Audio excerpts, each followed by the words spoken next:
আজকে আমরা এই 32 থেকে শুরু করতেছি। দেখেন এখানে এটা আসলে কিন্তু মেন্টাল অ্যাবিলিটি টাইপের একটা কোশ্চেন এসেছিল। যাই হোক, আমি মেন্টাল অ্যাবিলিটি আর গণিত অংশ কিন্তু আলাদা আলাদা প্লে লিস্ট করেছি।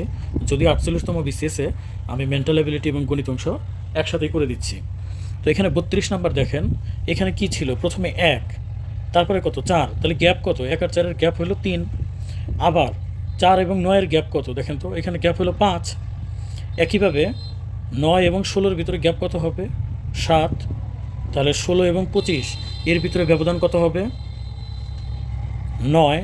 তাহলে এখন আমরা দেখতে পাচ্ছি 3-এর পর কত হলো 5, 5-এর পর 7, 7-এর পর 9, তাহলে 9-এর পর কত হবে বলেন তো, অবশ্যই 9-এর পর 11 হবে। একটা প্যাটার্ন মেনটেন করতেছে, তাই না? এখন খেয়াল করেন বন্ধুরা, 16-এর সাথে আপনি 9 যোগ করছেন, যে কারণে 25 পাইছেন।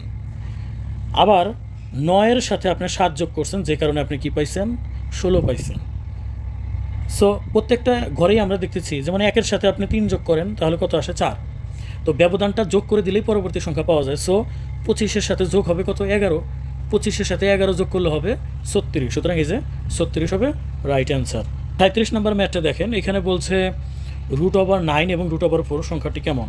তো √9 আছে, আবার 4 আছে, তার মানে দুইটার উপরেই কিন্তু √, এটা মানে বোঝায় দুইটার উপরেই √। তাহলে 9-এর উপরেও রুট বোঝাইতেছে, আবার 4-এর উপরেও রুট বোঝাইতেছে।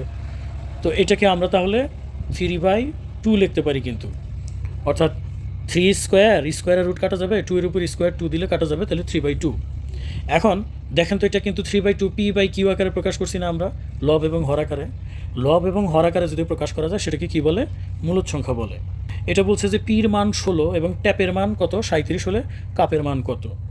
তো এই টাইপের প্রবলেমগুলো সলভ করতে গেলে সহজ পদ্ধতি হচ্ছে, আপনি বোঝার চেষ্টা করবেন যে ABC এইটা কোনটা কততম পজিশনে আছে।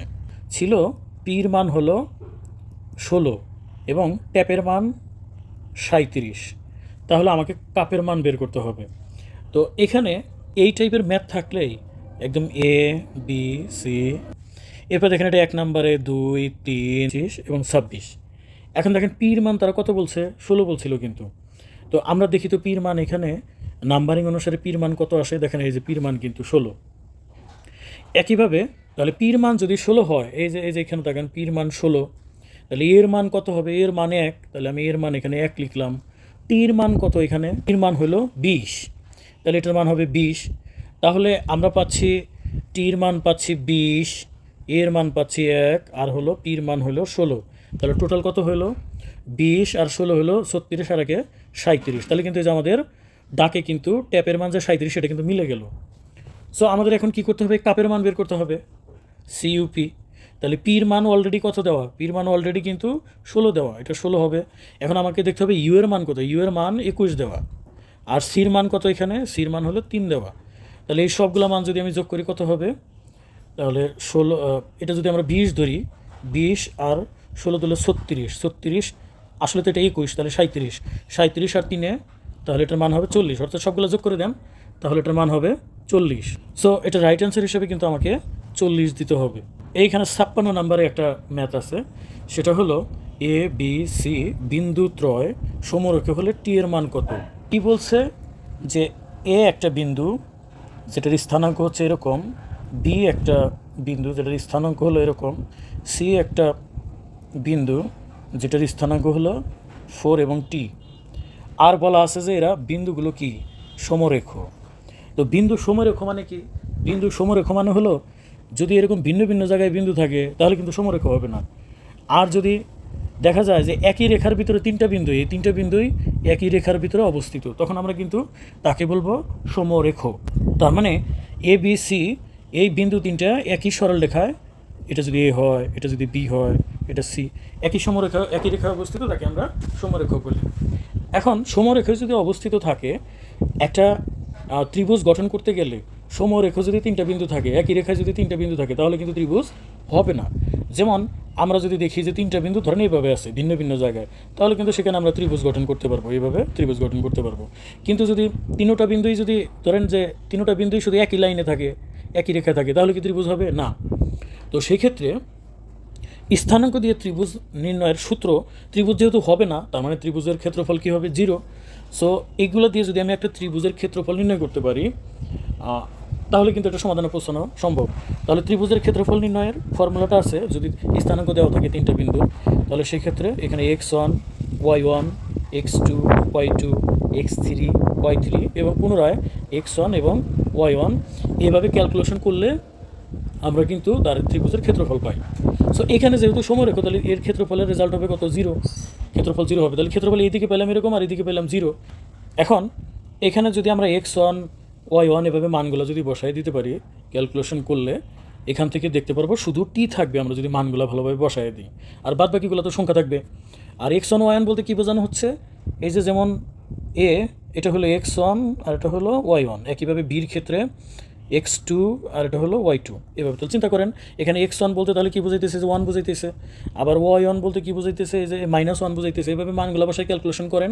ক্যালকুলেশন করার পর ফাইনালি কিন্তু টির মান আমরা পেয়ে যাব। কিন্তু আমি আপনাকে এভাবে করতে বলবো না, আমি বলবো যে কিভাবে সহজে আপনি এই ম্যাথটা সলভ করতে পারেন সেরকম পদ্ধতি আপনাকে আমি বলে দেবো।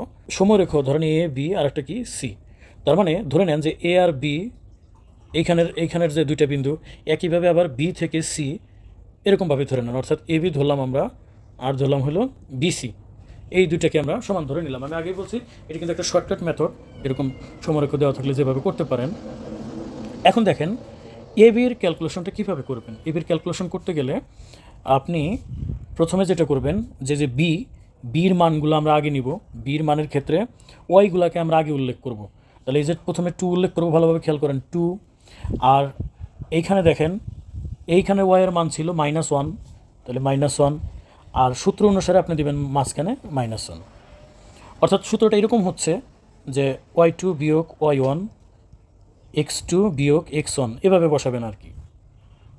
তাহলে এখন আসেন আমরা এটা যদি x2 হয়, এটা কি? তাহলে যে x2-র জায়গায় 2 হবে সূত্রের বিয়োগ, আবার যে x1-এর মান হলো 1, সুতরাং এইভাবে দিব। একইভাবে আমরা বিসি থেকে যদি আমরা মানগুলো নিই, বিসির ক্ষেত্রে আমি আবার এটা লিখতেছি, বিতে ছিল হলো 2 2 আর সিতে ছিল 4 আর টি। তাহলে এখান থেকে যদি আপনারা লেখেন, সেখান থেকে দেখেন আগে কি বলেছিলাম, আগে কিন্তু ওয়াইয়েরগুলো আমরা নিব, তাই না? তার মানে যে সি থেকে আমরা ওয়াই পাবো 2, একইভাবে সূত্রের বিয়োগ, আর এই যে বি থেকে পাবো হলো 2। আবার আমাদের নিচে এক্সের অংশ নিতে হবে, তাহলে এখানে 4 আসবে আর তারপরে আসবে বিয়োগ 2। জাস্ট আমরা আসলে যেমন এ বির বি বিন্দুর ওয়াইগুলো আমরা আগে নেব এবং এ বিন্দুর ওয়াইগুলো আমরা পরে বিয়োগ করে দেব। একইভাবে নিচে কী হবে, বি বিন্দুর এক্সটা নিব আমরা, যেমন এই যে এখানে নিছি, আবার এ বিন্দুর এক্সের মানটা আমরা নিব। তো এইভাবে করলে কিন্তু একটা লাইনেই কিন্তু আপনার ম্যাথটা শেষ। কীভাবে? তাহলে উপরে দেখেন, উপরের হিসাব অনুসারে তাহলে 2 - প্লাস, তাহলে 3 পাবেন, আর নিচে 2 থেকে 1 বাদ দিলে পাবেন 1, সমান টি বিয়োগ 2, নিচে হলো 2। তাহলে দেখেন কত সুবিধা হয়ে গেল। 1 দিয়ে যদি আর গুণ করেন তাহলে টি - 2 সমান 3 দুগুণা 6। অতএব টির মান আপনি পাবেন 2 ওই পাশে নিলে 8। তাহলে এখান থেকে আমরা টির মান কত পাবো বলেন তো? 8 পাবো। কিন্তু এটাও আসলে স্বাভাবিকভাবে এগুলো আসে না। তো এখানে ডাল দয়ের গুণফল, তাহলে ডাল দয় বের করতে হবে আপনাকে। তো এখানে আমাদের দুইটা রাশি ছিল, x বিয়োগ 2y বিয়োগ 10 সমান 0 প্রথম রাশি। দ্বিতীয় রাশিতে ছিল 2x প্লাস y বিয়োগ 3 সমান 0। এখান থেকে ঢাল বের করবো কীভাবে, এটা হলো প্রশ্ন।